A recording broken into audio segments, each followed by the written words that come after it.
Hey, there you are, and welcome to My Dude Watch. My name is Jason, and I have an absolute stunner to show you today. We are going to carve this baby up and see exactly what it's all about, because around here, looks is just not enough. They call me a god. So, if you need a good-looking watch, stay tuned, because this one might be the one for you. All right, we are just about ready to roll, but before we do, let's do a quick wrist check. You are looking at this beautiful Addy's Dive AD 2048. This is a classical field watch. It looks great, feels great. It's just incredible. Check it out. Well, here we are. Let's get it. This is the Merkur Cross Line. This is a very popular model in the Merkur catalog, and that's no surprise. Just look at this watch. The color of that dial is simply amazing. It has a nice retro look. A watch like this would be pleasing for anyone to have in their collection. Now let's take a detailed look and start with the tail of the tape. This beauty measures 38 millimeters diagonally. It's 12 millimeters thick, and the length of this watch is 45 millimeters with 20 millimeter lugs. The case back, crown, and bracelet are crafted with 316L stainless steel. Let's take a look at the profile of this case. If this one looks familiar to you, it's because Merkur has used this case before, and there's nothing really wrong with that. It's a decent size, well constructed, and it fits daily wear dial nicely. Here you can see the all brushed case from this angle. It tells a lot about what's going on here. Starting at the top of the watch, you can see a boxed or arched single dome crystal.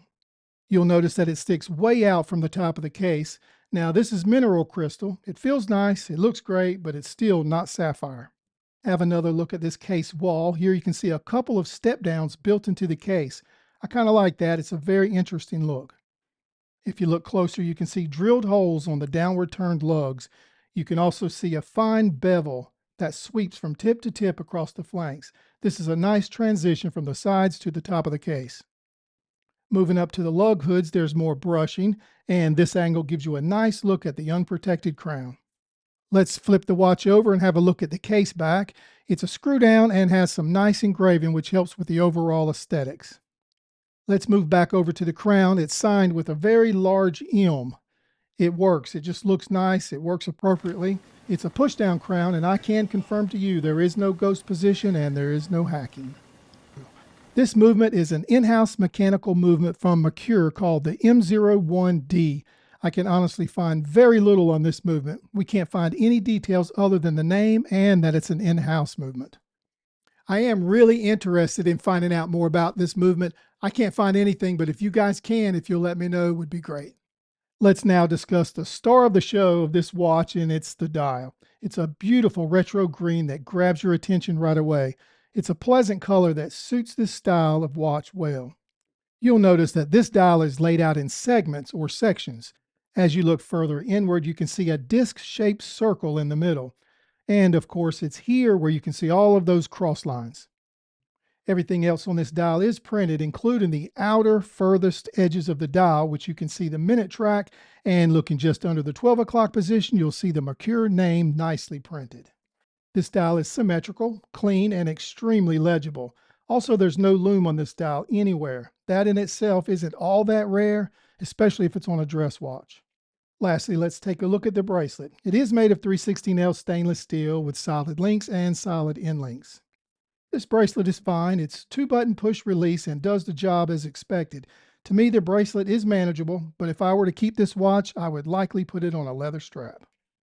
We have reached that part of the video where we're going to put it all together and try to figure out exactly what it all means. And we like to call this segment Gripes and Likes. Number 1, Merkur chose to use mineral crystal instead of sapphire. I really wish they would have upgraded. Number 2, there is no lume. That's not a deal breaker for me, and it's probably not for you. Now the likes. Number 1, the dial. It's a beautiful dial, gives you a great first impression. It's clean, legible, and symmetrical. Number 2, the construction and build of this case. I realize it's one previously used, but it just works. The brushing looks great. The entire build just works with this watch. Number 3, the design. This watch can be worn as a daily wear or as a dress watch. So, do we recommend this watch? Oh yeah. call me a god.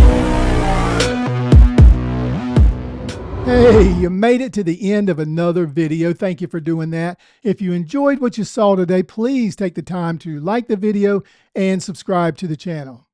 And if by chance you didn't like what you saw today, subscribe anyway, because you know what? We are going to do better next time. We talked about a beautiful watch today, and if you want to know more about it, we did put an affiliate link in the description, so feel free, go there, investigate it a little bit further, make sure it's something that you would enjoy. If you decide to purchase, My Dude Watch does get a small commission, but you don't pay more.